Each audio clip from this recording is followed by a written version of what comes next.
There were some great games that were released in 2022. Elden Ring, God of War Ragnarok, Pentiment was a masterpiece and, my humble opinion, Signalis is the best Silent Hill game of the last 15 years, despite not actually being a Silent Hill game. Neon White was, from a pure core gameplay perspective, maybe one of the best things I've ever played. And to be honest, I feel that every game I loved this year actually got the recognition it deserved. At least in my internet bubble, that is. Except for Ghost Song.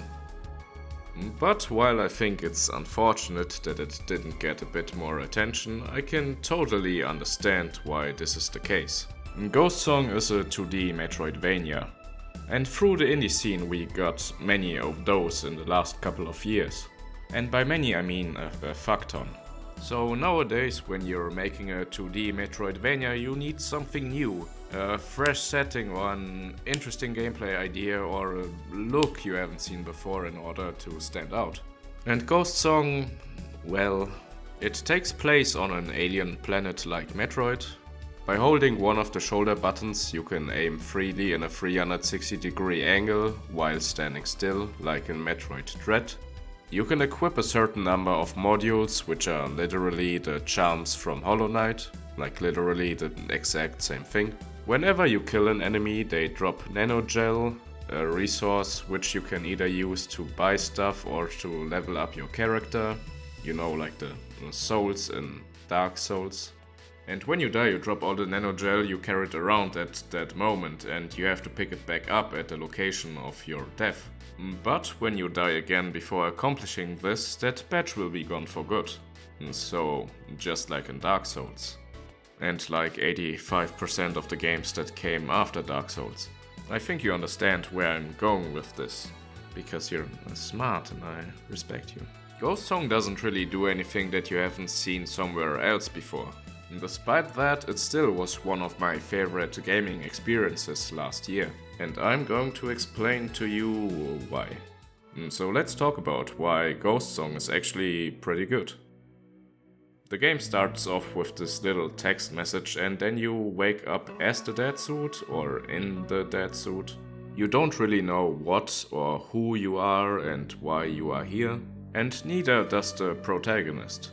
You just start exploring without having a concrete goal. And luckily, you are in a place worth exploring. I love when games are able to really give you that feeling of being on another planet. Of being in a place that feels alien.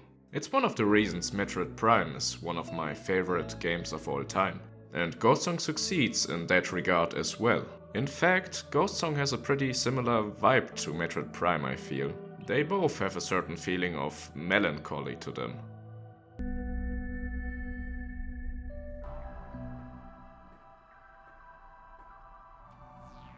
There are still differences in the atmosphere of the two games though. Ghost Song has stronger horror elements than Prime. Not that Metroid Prime had zero of them, but they are far more prominent in here. This would be a good moment to praise the game's sound design because it's the main reason the horror elements work so well.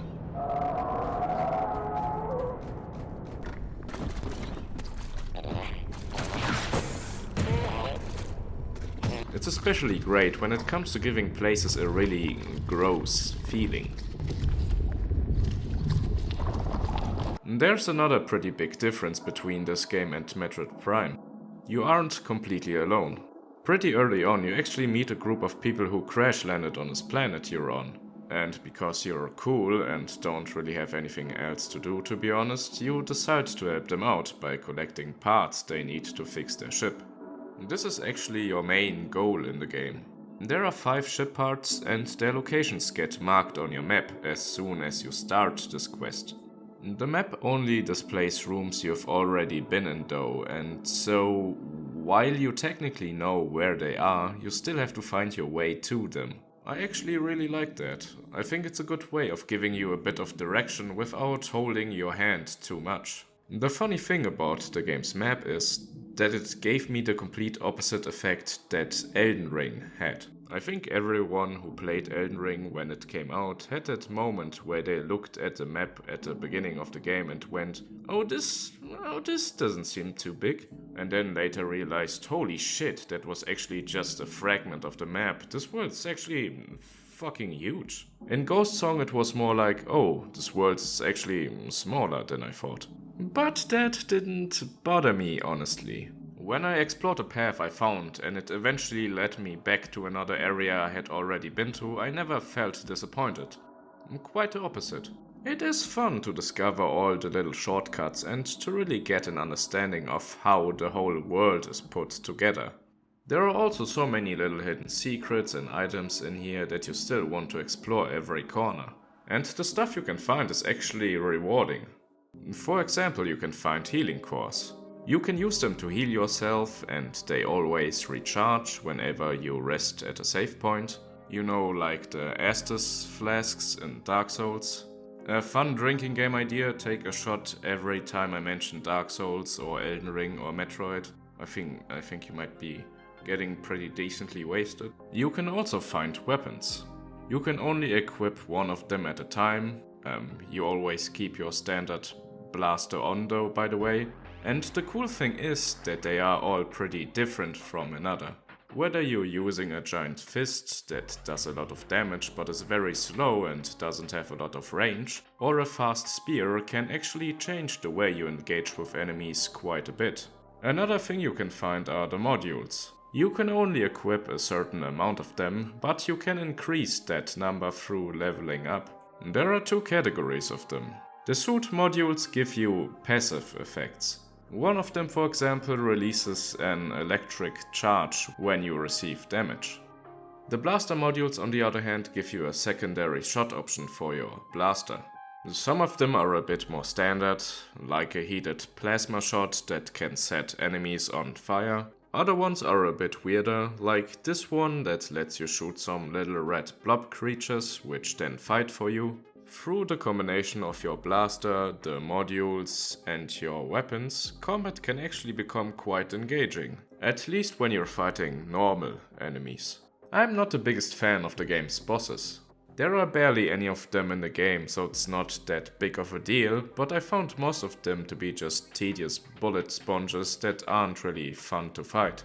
Before I forget to mention it, yes, you also get new abilities that you need to progress further at certain points, in classic Metroid fashion. There we go.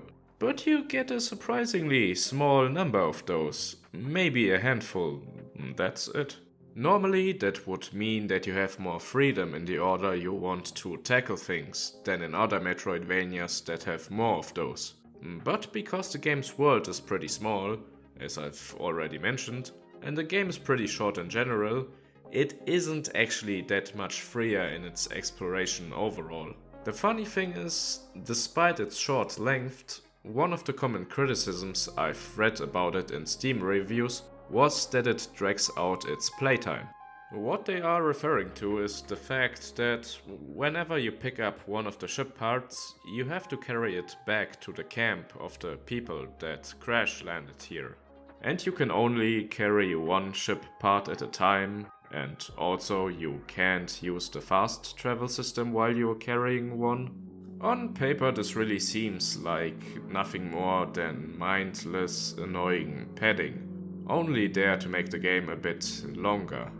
And honestly, maybe that really is the reason why the developers put it in there. I don't know. But, and I know this sounds kinda weird, I actually liked that. And it's not because there are some enemies that only get activated when you're carrying a part around to make your trip back to camp a bit more tense, although that is a nice touch. No, I think it helps to create a certain relationship between the player and the game's world. I think it's cool to have those moments where you plan the most efficient route back, where you decide which route is the quickest, which has the least dangerous enemies, which save points you can activate on the way. This is something that wouldn't work in every game, of course, but Ghost Song's level design with all its little shortcuts actually makes this process somewhat engaging. Another thing it accomplished for me was to create a connection to the camp. Coming back here with a ship part always brought a feeling of accomplishment and relief, and I'm not sure if those feelings would be there in the same way if you could just fast travel back here. And whenever you deliver a part, you trigger a new dialogue with the characters here. Talking to all of them after a delivery always felt like a nice break, a small moment to catch your breath. I think my favorite place in the game isn't the camp though, it's this room. It's a room with a save point in it that's very close to the camp.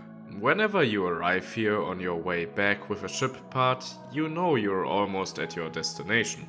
There's something about this little place that feels really calming.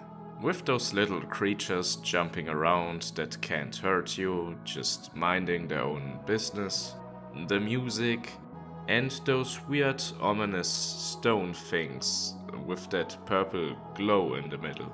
I think it's really cool when a game is able to create a connection to a small virtual place like this. And that is why Ghost Song is pretty good.